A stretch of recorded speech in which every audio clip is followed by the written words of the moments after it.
जो है जो समाज को बहुत गंदा करे, मैं सभी औरतों को ये नहीं बोल रहा हूँ कि समाज को गंदा करे, कुछ कुछ ऐसी औरतें हैं जो समाज को गंदा करे। आपको ऐसी सच्ची घटना सुनाने जा रहा हूँ, आप इसकी कल्पना नहीं कर सकते इस घटना के बारे में।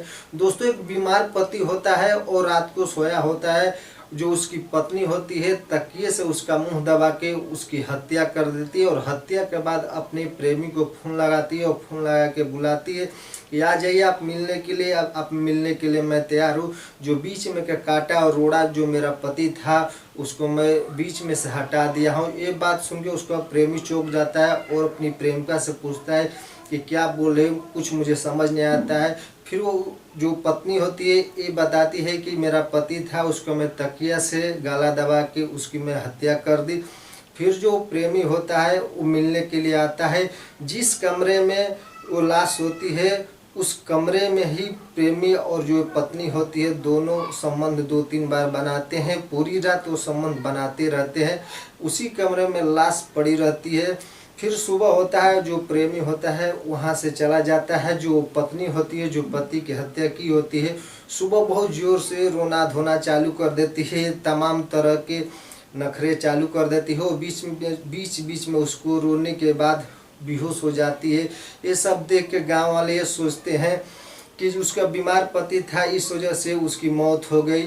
थोड़ी देर बाद सब जो उसके रिश्तेदार होते हैं मिलने आते हैं। वो पत्नी जोर जोर से रो रही है, अभी उसका रोना धोना बंद नहीं हुआ था। आपको पहले ही बताया कि बीच बीच में उसका बेहोश होना गांव वालों को चकित कर रहा था।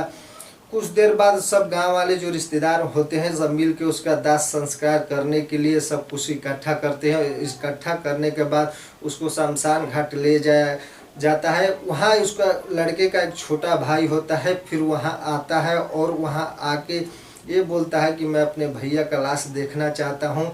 फिर उसका भाई होता है, उसकी मन के मर्जी के हिसाब जो गांव वाले होते हैं उसका कफन हटा के अपने भाई का चेहरा दिखाने ले जाते हैं। फिर उसका जो चेहरा देखा है तो थोड़ा थोड़ा उसका चेहरा काला हुआ होता है।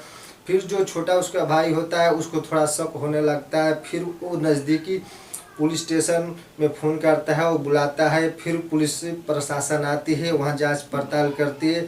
फिर पुलिस को भी कुछ उसको सबूत ऐसे लगता है कि कुछ इसके साथ किया गया है। फिर जो औरत होती है, जो मरा हुआ पति होता है, उसकी जो पत्नी होती है उसके फ़ोन रिकॉर्ड निकाला जाता है।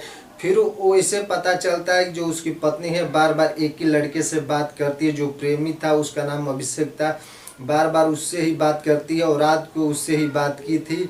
फिर शक होता है, जो उसका प्रेमी अभिषेक होता है उसको उसके घर से उठाया जाता है। उठा के उसको 2-4 डंडे प्रशासन की तरफ से दिया जाता है। वो सारी बातें उगल देता है, बताता है कि रात को मेरे को फ़ोन आया और ये लड़की ये मेरी प्रेमिका बोली कि मैं अपने पति को तकिए से मुंह दबा के जान ले ली हूँ, आप मिलने के लिए आ जाओ।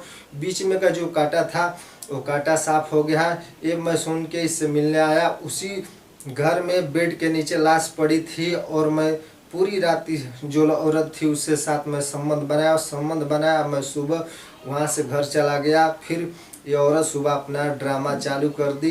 तो दोस्तों, ये सब बात सुन के जो थानेदार होते हैं ये बोलते हैं तुमको ऐसा करना नहीं चाहिए।